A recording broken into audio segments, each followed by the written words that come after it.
Friends, good morning. Today current affairs. Let's start part 2.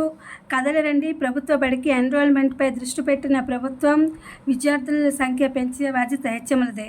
జిల్లా విద్యార్థులకు shining star అవార్డులు.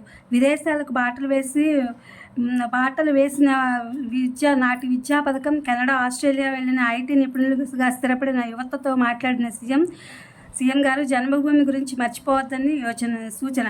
Innovation hub ఏర్పాటుకు మార్గదర్శకాలు. జాగ్రత్తలు పాటించి అగ్ని ప్రమాదాలు నివారించండి అంటున్నారు. మహిళా సెలబ్రిటీలు రోదసి యాత్ర బృందంలో బేజోస్ కాబోయే సతీమణి కూడా. బ్లూ ఆరిజిన్ సంస్థ వినూత్న ప్రయోగం. శబరిమలలో బంగారు లాకెట్ల విక్రయాల ప్రారంభం. మొదటిగా అందుకున్న భక్తుడు ఏపీకి చెందిన ఆయన అనమాట.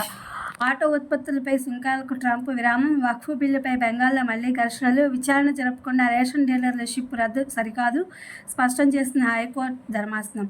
న్యాయ వ్యవస్థలో పారదర్శకతకు సమగ్ర చట్టం తేవాలి. AP demand. జాతీయ కార్యవర్గ సమావేశంలో కీలక తీర్మానాలు. నటుడు కమల్ హాసన్కు రాజ్యసభ సభ్యత్వం. తెలంగాణలో అమల్లోకి ఎస్సీ వర్గీకరణ. ఇది ఫ్రెండ్స్ పార్ట్ 2గా నేను కరెంట్ అఫైర్స్ అప్లోడ్ చేశాను. ఇది డిఎస్సీ అండ్ అదర్ కాంపిటేటివ్ ఎగ్జామ్స్కి యూజ్ అవుతుంది అనుకుంటున్నాను. Please my channel like, share, subscribe and comment. Thank you for watching. Thank you for your support.